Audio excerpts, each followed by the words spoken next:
Uma característica a ser apontada na nova fase dos quadrinhos brasileiros é o uso criativo dos elementos das HQs. Em um mercado novo, com novos leitores e novos artistas e novos criadores, os quadrinistas se deparam com a forma de expressão artística que oferece elementos pré-estabelecidos de reconhecimento, porém nenhuma barreira criativa em como utilizá-los. A partir das contribuições de autores como MacLeod, Ramos, Eisner e Acevedo, define-se uma lista dos principais elementos dos quadrinhos de forma agrupada. São eles: os quadros, os balões e recordatórios, os grafismos e onomatopeias e a sarjeta. Os quadros são normalmente delimitados por linhas que formam um quadrado ou um retângulo, chamados de requadros. Eles representam um determinado momento em uma sequência, mas não como em uma fotografia. Esse momento pode abranger desde uma gama de acontecimentos resumido a uma única cena até um centésimo de segundo, de acordo com o envolvimento que o autor deseja para o leitor. Os balões são, sem dúvida, o elemento mais reconhecível de uma história em quadrinhos. Visualmente, são aquelas nuvenzinhas que contêm um texto proveniente de um personagem da narrativa, para qual um apêndice é apontado. Os recordatórios, por outro lado, são caixas de texto normalmente atribuídas a um narrador externo à narrativa. Elas apresentam informações que não estão sendo ditas pelos personagens, mas que fazem parte e são necessárias ao fluxo da história. Os grafismos estão presentes nas HQs para suprir a ausência de movimentação e de expressões essenciais em uma narrativa. São, de certa forma, como os efeitos especiais do cinema. Neste mesmo raciocínio, as onomatopeias constituem as representações gráficas dos efeitos sonoros que dão vida a uma narrativa. Por fim, a sarjeta pode ser identificada como um intervalo entre uma cena e outra, ficando o preenchimento dos acontecimentos da narrativa sob responsabilidade do leitor, onde ele complementa as lacunas embasado em sua carga cultural e nas informações lidas nos quadros anterior e seguinte. Assim, a linguagem visual dos quadrinhos, que faz o uso desses elementos, busca gerar um envolvimento com o leitor que pode ser rotulado como imersão, e a quebra dessa linguagem pode ser denominada por metalinguagem. Pode-se dizer que a metalinguagem nos quadrinhos, por onde, por exemplo, um personagem rompe os limites do quadro, ou quando interagem com os balões e com as onomatopeias, seja responsável por uma quebra dessa imersão do leitor na narrativa. Por outro lado, pode-se contestar essa prerrogativa quando se leva em consideração que pode existir um ganho na aprendizagem de leitura, apoiado no que pode ser chamado de um uso criativo dos elementos dos quadrinhos. A criatividade pode ser conceituada de diversas formas, mas é sempre citada em situações nas quais existe uma ruptura do que é conhecido como convencional em determinada situação. A quebra de paradigmas ou o uso inesperado de algum elemento ou ferramenta são reconhecidos amplamente com o uso de criatividade. É viável, então, entender que a ruptura da linguagem dos quadrinhos no que é chamado de metalinguagem pode ser reconhecido como uma liberdade criativa, que ainda se apoia na bagagem cultural do leitor para gerar uma afinidade e, consequentemente, imersão. Entre as décadas de 40 e 60, as histórias em quadrinhos no Brasil sofriam com um forte preconceito enquanto mídia infantil, sob acusações de preguiça mental e até de prostituição. Na época, os chamados gibis traziam conteúdos nacionais e internacionais.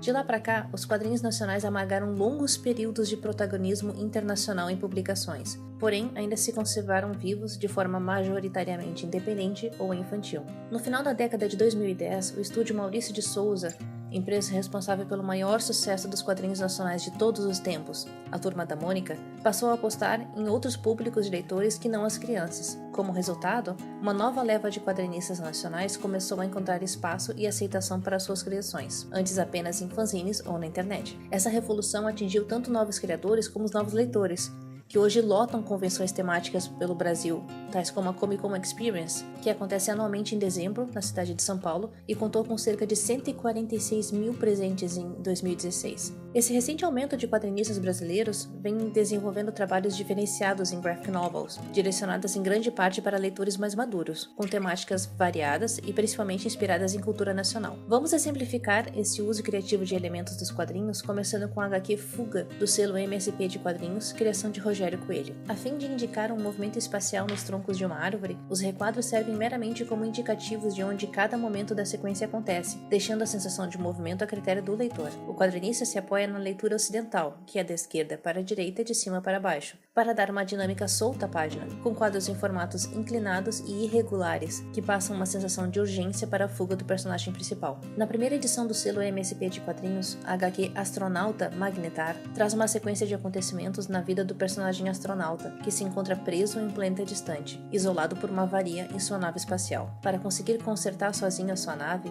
ele cria uma rotina que envolve cuidados consigo mesmo, tempos de reflexão, estudos e trabalho. Ao tentar transmitir a ideia de quanto tempo o astronauta fica preso a esta rotina, o autor multiplica os quadros por meio de uma configuração fractal, a ponto de não ser mais possível contar quantos dias se passaram. O resultado é uma sequência que causa até um certo desconforto no leitor ao tentar colocar-se no lugar do personagem, preso em uma rotina que parece nunca mais ter fim. Na HQ Monstros, totalmente desprovida de textos, o autor desenvolveu uma solução visual para a necessidade de uma ou outra conversa presente na história. A narrativa descreve uma invasão de monstros gigantes em uma determinada cidade, e todas as conversas e relatos sobre eles têm os conhecidos balões de falas reduzidos a expressões gráficas, deixando a cargo da criatividade do leitor supor o que está sendo dito. Neste exemplo, um menino liga para a polícia para avisar que viu um monstro passando por sua janela, e, pelo balão, talvez tenha aumentado um pouco as proporções de seus dentes ao relatar o que presenciou, bem como talvez tenha sido isso mesmo que viu, dependendo do ângulo em que o avistou. Existe uma incerteza no que aconteceu nessa conversa, mas a sua essência é clara,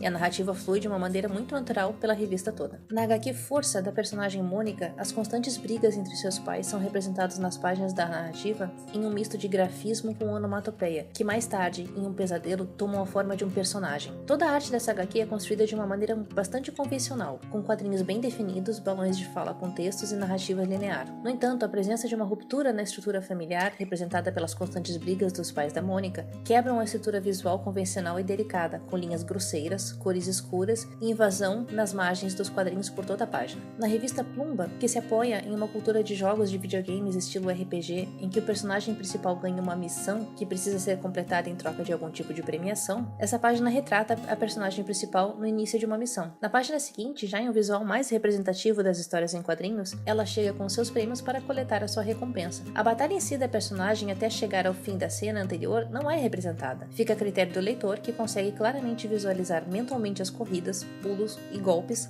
utilizados para chegar no objetivo final. Como conclusão, pode-se dizer que a razão para esse fenômeno do uso criativo dos elementos de quadrinhos no Brasil pode estar apoiado no fato de que publicações internacionais são criadas em ambientes nos quais o mercado de quadrinhos, tanto consumo como criação, já é amplamente desenvolvido, em locais como América do Norte, Europa e Japão, diferente do que acontece no Brasil. É possível que, nessa nova fase, os quadrinhos produzidos no Brasil estejam se libertando de suas amarras, influenciados por publicações internacionais e descobrindo características próprias por meio da experimentação. Desta forma, a criatividade passa a ser a principal ferramenta de libertação, resultando em narrativas cada vez mais inovadoras e únicas, apoiadas no uso da metalinguagem e contrariando a premissa de que esse tipo de ousadia compromete de alguma forma a experiência de leitura.